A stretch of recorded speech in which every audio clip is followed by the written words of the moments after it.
Hello friends, welcome back to our channel study tube center. तो आपको पता होगा कि हमारा एक वीडियो आ चुका है राइटिंग स्किल पर, जो कि बहुत ही इम्पॉर्टेंट है। आपने अगर वो वीडियो नहीं देखा है तो प्लीज़ उसको देखिए। उसमें मैंने औपचारिक पत्र मतलब फॉर्मल लेटर हिंदी का पूरा A to Z एक्सप्लेन कर दिया है। तो आज हम आगे कंटिन्यू करने वाले हैं। तो स्टार्ट करने से पहले मैं आपसे रिक्वेस्ट करूंगा, अगर हम आपने हमारे चैनल को सब्सक्राइब नहीं किया है तो please subscribe our channel and don't forget to hit the bell icon. तो चलिए स्टार्ट करते हैं।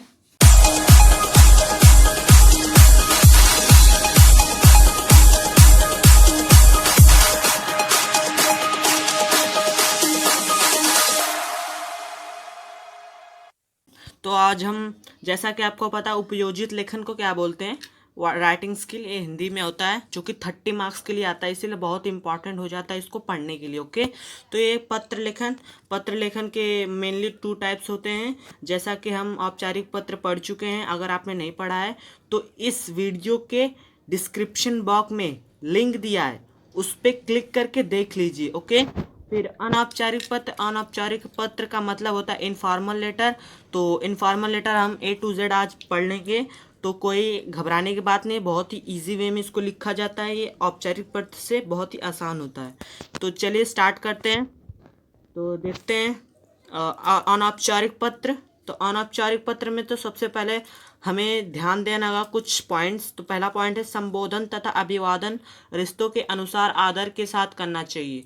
मतलब जो हम संबोधन करते हैं, मतलब जैसे माननीय चाचा जी जिसको आप लिख रहे हो, उसको हम आदर के साथ करना चाहिए। प्रारंभ में जिससे पत्र लिख रहे हैं उसका कुशल क्षेम पूछना चाहिए। जब आप अनौपचारिक पत्र स्टार्ट करते हो ना, तो उसमें हमें उनके बारे में पूछना चाहिए कि आप चाचा कैसे हो। तो ऐसा पूछना चाहिए। अगर आप चाचा जी को लिख रहे हैं या फिर कोई फ्रेंड्स को लिख रहे हो तो उसके हालचाल, उसके बारे में पूछना चाहिए। फिर उसके बाद लेखन स्नेह सम्मान सहित प्रभावी शब्दों और विषय विवेचना के साथ होना चाहिए।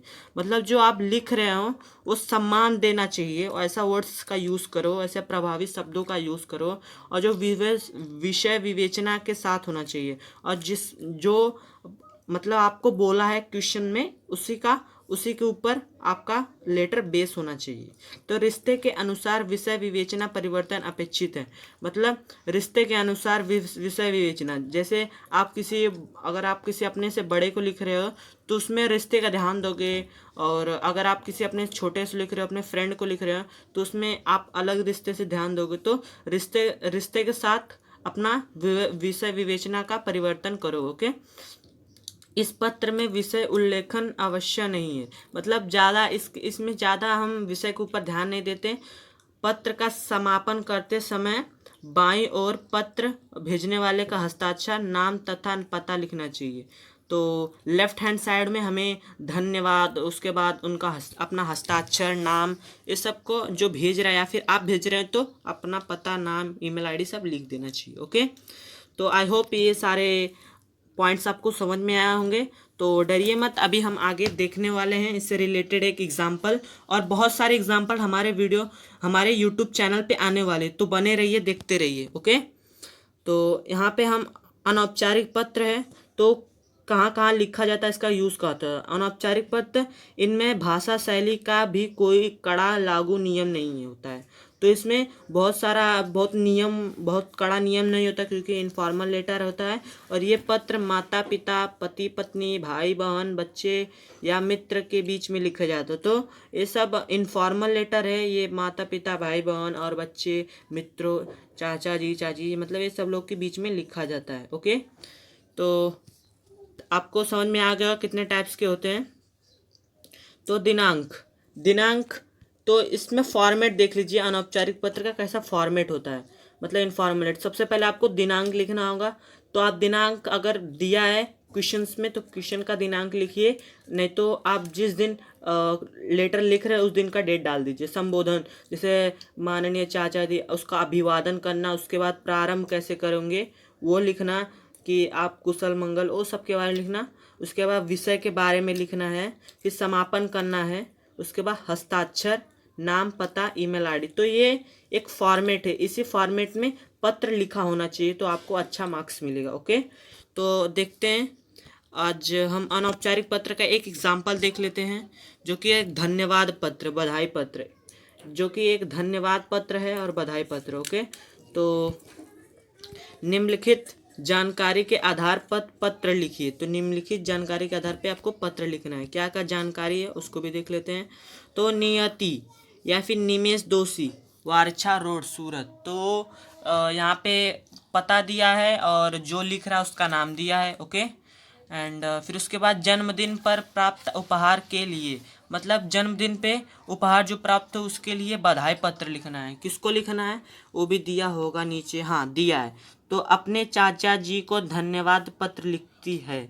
जो जो नियति है, वो नियति दोषी, वो अपने चाचा जी को धन्यवाद पत्र यहाँ पे लिख रही है। ओके, तो उसी तरह हमारा कुछ फॉर्मल इनफॉर्मल लेटर भी होगा। तो लेटर देखते हैं। पहले तो हम लोग फॉर्मेट में देखे थे कि पहले हमें दिनांक लिखना है।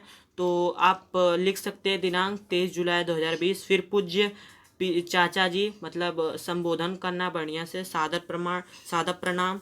उसके बाद एक लाइन ब्लैंक लाइन छोड़ना है आपको, जो कि बहुत ही इम्पोर्टेंट रखता है अपने में। उसके बाद आप स्नेहपूर्ण पत्र, शब्दकोश और घड़ी मिली। तो मतलब ये आप बता रहे हैं कि मुझे शब्दकोश और मतलब शब्दकोश मिली, मतलब डिक्शनरी एंड घड़ी मिली। आपने जो बहुत ही प्यार से आपका पत्र मिला था स्नेहपूर्ण। अपने जन्मदिन पर आपकी शुभकामनाएं साकार घड़ी के रूप में पाकर मैं बहुत खुश हूँ। तो आपके जो मतलब मैं अपने जन्मदिन पे आपका ये शुभकामनाएं और घड़ी पाकर मैं बहुत ही खुश हूँ, वो अपने बारे में आप क्या सोचते हो उस उपहार के बारे में वो लिखना है। ठीक, चाचा जी आपकी भेजी हुई घड़ी मुझे बहुत पसंद है। सच कहूँ तो मैं कई दिनों से ऐसी घड़ी खरीदना चाह रही थी। आप यह उपहार मुझे आपकी सीख देती है, समय के साथ चलो वरना पीछे रह जाओगे, याद दिलाती है। तो ये सब अपना अपना थॉट्स लिख रही है। जो लड़की पत्र लिख रही है वो अपना थॉट्स लिख रही है। ओके, तो बहुत ही आसानी से देखिए लिख, यहाँ पे कुछ कड़ा नियम नहीं है, यहाँ पे एकदम आसानी से लिख सकते हैं। फिर उसके बाद इतना लिखने के बाद एक ब्लैंक लाइन छोड़ना है आपको, जो कि इम्पॉर्टेंट है। एंड उसके बाद ब्लैंक लाइन छोड़ने के बाद आप दूसरे पैराग्राफ में लिख सकते हैं कि चाचा जी जन्मदिन के समारोह में मेरी घड़ी सहेलियाँ आई थी। सभी ने मेरी घड़ी की तारीफ की। इसका सिल्वर बेल्ट सबको बहुत ही पसंद आया। शब्दकोश भी मेरी आवश्यकता थी। शब्दकोश मतलब डिक्शनरी को मुझे बहुत ही आवश्यकता थी। इस अवसर पर आप और चाची जी आते तो और आनंद आता। मतलब इस अवसर पे उन्होंने पत्र लिख कर उन्होंने क्या दिया था, शुभकामनाएं दिए थी। तो उसी को बता रहे कि इस अवसर पे अगर आप चाचा चाची आते तो बहुत ही अच्छा होता। छुट्टियों पर मैं आप लोगों को सूरत अवश्य आइए, मतलब छुट्टी होने पर वो जो लड़की लिख रही है वो सूरत की है, तो वो अवश्य आइए। एक बार फिर इतने अच्छे उपहार के लिए धन्यवाद। एक बार फिर धन्यवाद करते हूँ इतने अच्छे उपहार के लिए। ओके, तो आगे देखते हैं। आगे तो एक ब्लैंक लाइन छोड़ना है, उसके बाद धन्यवाद लिखना है, फिर ब्लैंक लाइन के बाद कंटिन्यू करना है। ओके, धन्यवाद चाचा जी को प्रणाम तथा छोटी देविका को प्यार। तो ऐसे ही अपना लेटर को अंत करना है, सबको प्रणाम करके, और जो छोटी है आपसे उसको प्यार कर, मतलब प्यार भरा स्नेह देके। फिर आपका स्नेह भिलाषिनी, मतलब आपका जो स्नेह भरी आपकी भिलाषिनी, नियति दोषी, वारछा रोड, सूरत, ये उसका एड्रेस है। सब आपको पत्र में ही मिल जाएगा। फिर आप कोई भी लिख रहा है जैसे नियति @xyz.com, अगर कोई लड़का लिख रहा है जैसे सूरज @xyz.com, कोई भी लिख रहा है तो आप इससे आप पहचान सकते हैं, ऐसे आप लिख सकते हैं। कोई इस पर कड़ा नियम नहीं लागू होता है। तो आई होप आपको ये वीडियो समझ में आया होगा। तो लाइक करना ना भूलें, सब्सक्राइब करें स्टडी ट्यूब सेंटर को और देखते रहें स्टडी ट्यूब सेंटर।